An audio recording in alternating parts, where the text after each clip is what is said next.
City of Seattle will pay $500,000 to settle a wrongful death lawsuit over the death of a 19-year-old at the Capitol Hill Occupied Protest, or CHOP. Lorenzo Anderson was shot to death in the protest zone 2 years ago this month. Suzanne Fawn has a reaction to the settlement from the city and the lawyer for Anderson's family.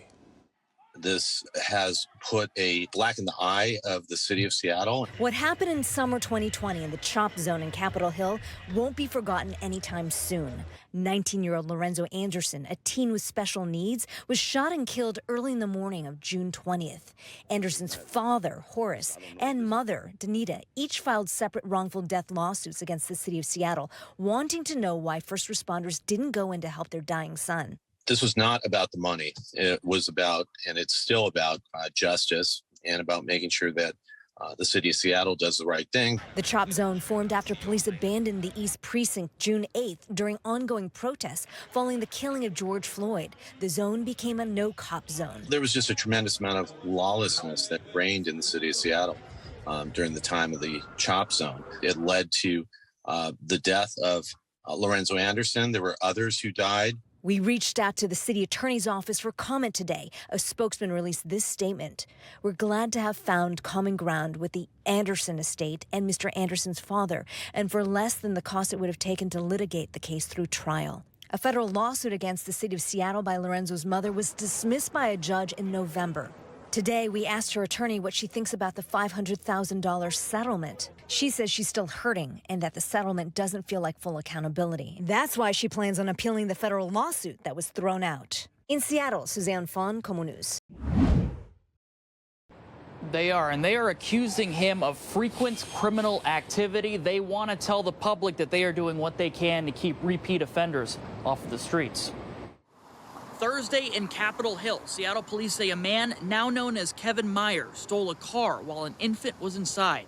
A police report says the father, an Amazon delivery driver, had stopped in the 1700th block of East Olive Way, quickly delivering a package when Meyer got in and drove off. Not too far away on East Olive and 12th Avenue, police say the car hit a parked vehicle and flipped. The infant was found unharmed.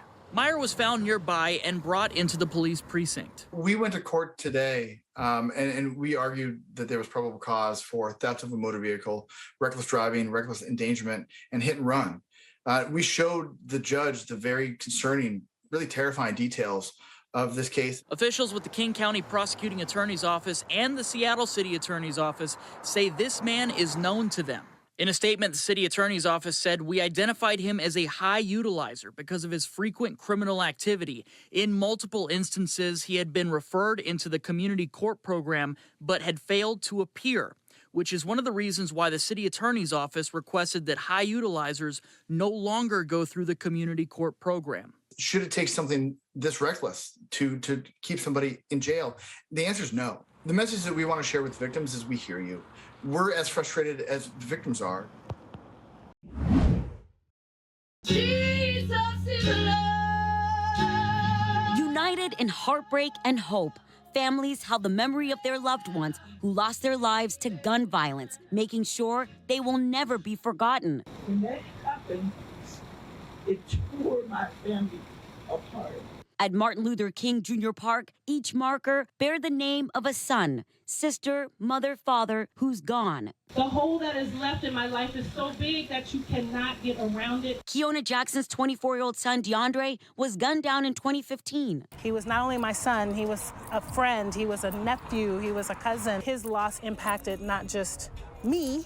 Mayor Bruce Harrell joined the families and the King County NAACP with a statement. We have too many guns, and we have too many guns in the wrong hands. Some of these answers are not that complicated. He says he's working on a potential measure to crack down on illegal guns and how to invest in violence interrupters. The pain that you feel is sort of the fuel for hope and energy and passion and power to take action. Whether it's a mass shooting or a street shooting, they're calling for sensible gun laws. We have people ready for gun policy to be changed, are willing to put the time and the energy and effort in it.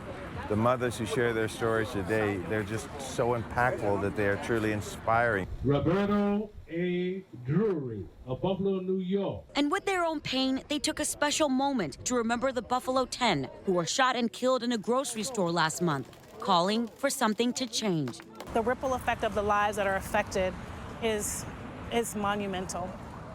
And I don't think we really understand that, and it's important that we remember that. Yeah, so rally organizers here and around the country say we as a nation have taken way too long. Too many people, too many children have been killed in shootings. And the demonstrators here and all around the country say it is time to take definitive action now.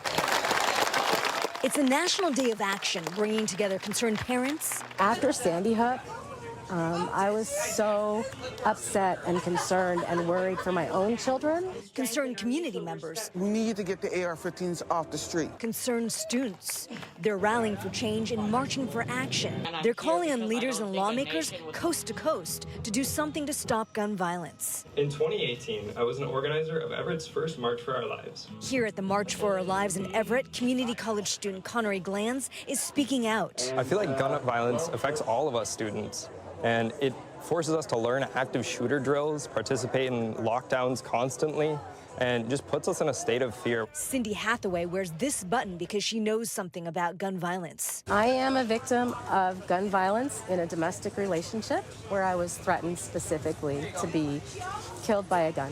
And the reality of it is, you know it can happen because it happens every day. Some people are asking for what they call common sense gun legislation. Making sure you're locking your gun up, making sure that there's universal background checks.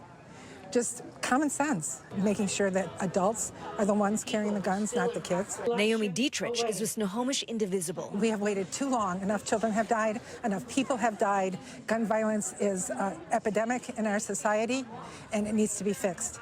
Hi, everyone. I'm Preston Phillips from KOMO News. Thanks for checking out the KOMO YouTube channel. You can see more of our videos right here by clicking on the video links for more news from the Seattle area and Western Washington. Oh, and don't forget to click the subscribe button below so you don't miss our YouTube updates.